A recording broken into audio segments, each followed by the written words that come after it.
Have you ever made a promise to yourself late at night? You say, "Tomorrow I'll wake up early. Tomorrow I'll change my life. Tomorrow I won't hit snooze." But when morning comes, your alarm rings, your eyes stay closed, and that promise quietly dies. If that sounds familiar, this story is for you. Because this is not just a story about waking up early. It's a story about escaping a life that feels stuck. It's about how one small decision made before sunrise can quietly rewrite your destiny. And before you think, "I'm not a morning person," or "my situation is different," stay with me, because the man in this story had less than you do right now. In a crowded industrial city where machines never slept and factory lights stayed on all night, lived a man named Elias. Elias was 33 years old. By day, the city rushed forward, people chasing dreams, careers, futures. By night, Elias stood still. He worked as a night watchman at a logistics warehouse. His shift began at 8 p.m. His shift ended at 6 a.m. Every night was the same. He walked at the same routes, checked the same locks, heard the same hum of machines in the distance. And every morning, as the sun rose, Elias felt like his life was going in reverse. While others were waking up to their ambitions, he was dragging himself home exhausted, invisible. His apartment was small. One room, peeling paint, a fan that barely worked, and a mattress on the floor. No photos on the wall. No sense of progress, just survival. His paycheck covered rent, cheap food, and bus fare. Nothing more. But the real weight wasn't money. It was the question that haunted him every morning. Is this it? As Elias walked home after his shift, the city slowly came alive. He passed windows glowing with warm light, families eating breakfast together, children putting on school uniforms, professionals leaving their homes in clean clothes, carrying purpose. And Elias felt like a ghost, present but unseen, alive but not living. He wasn't lazy. In fact, he worked harder than most people he knew. Night shifts, long hours, no holidays. But effort without direction was keeping him trapped. He had tried to escape. He applied for better jobs. He dreamed of learning new skills. But every plan ended the same way. Too tired, too late, too drained. Sleep swallowed his days. Work consumed his nights. Life passed in between. Once a week, Elias received a call from his mother. She lived in a small rural town, far from the city's noise. Her voice was gentle, but tired. "My son," she said one evening, "are you okay? Are you moving forward?"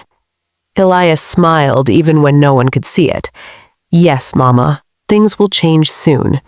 But after the call ended, silence returned, and so did the truth. Nothing was changing. One early morning, just as Elias was leaving work, his phone rang. It was his sister. Her voice was shaking. "You need to come home.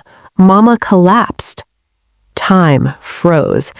Elias didn't remember the bus ride, only the sound of his heartbeat. When he reached the clinic, his mother lay weak but awake. The doctor explained exhaustion, stress, poor nutrition. She needed rest, she needed care, things Elias could not afford. His mother held his hand and whispered, "I worked my whole life just to survive. Please don't do the same." That night, Elias stepped outside the clinic. The sky was still dark. Birds had just begun to sing. It was 5 a.m., and in that quiet moment, standing between night and morning, something inside him broke open. Not sadness, resolve. "I can't live like this anymore," he said softly. "I will find a way." On the bus ride back to the city, Elias noticed a man sitting across from him, calm, well-dressed, reading a book. It was early, too early. Elias recognized him, a local business owner named Mr. Liang. Curiosity overcame fear. "Sir," asked Elias, "why are you traveling so early?" Mr. Liang smiled. "Because mornings belong to those who want more from life." They talked. Elias explained his night job, his exhaustion, his frustration. Mr. Liang listened carefully. Then he said something Elias would never forget. "You are awake when the world sleeps, and asleep when the world is building." He leaned forward. "Those hours before sunrise, that's where lives are rebuilt." Mr. Liang broke it down simply. Hour 1, learn a skill that increases your value. Hour 2, strengthen your body and your mind. Every day, no exceptions. Do this for 90 days and you won't recognize your life. Before leaving the bus, he handed Elias a small card. "Call me when you're ready to be disciplined." The next morning, Elias set his alarm for 5 a.m. When it alarmed, his body screamed in protest. Every excuse appeared instantly. "You deserve rest. Just today. Start tomorrow." But then he remembered the clinic, his mother's hands, that promise made in the dark. He stood up. That single act, standing up, was the hardest part. The first week was brutal. Elias sat at his small table, eyes burning, watching free online lessons, learning spreadsheets, numbers, basics of finance. At 6 a.m., he forced himself outside to walk. Cold air, quiet streets, a strange peace. He slept during the day, worked at night. No applause, no encouragement, just repetition. But something was happening, slowly, silently.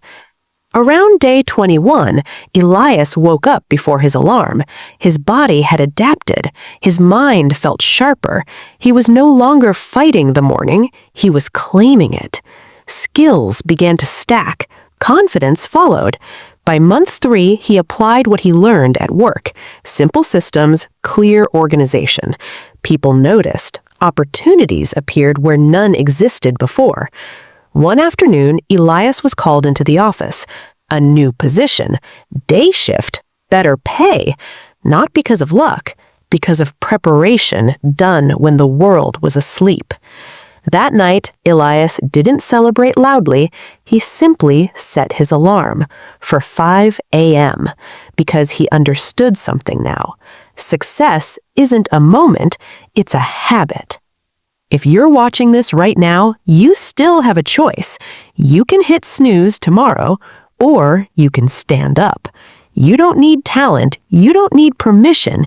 You need discipline before sunrise.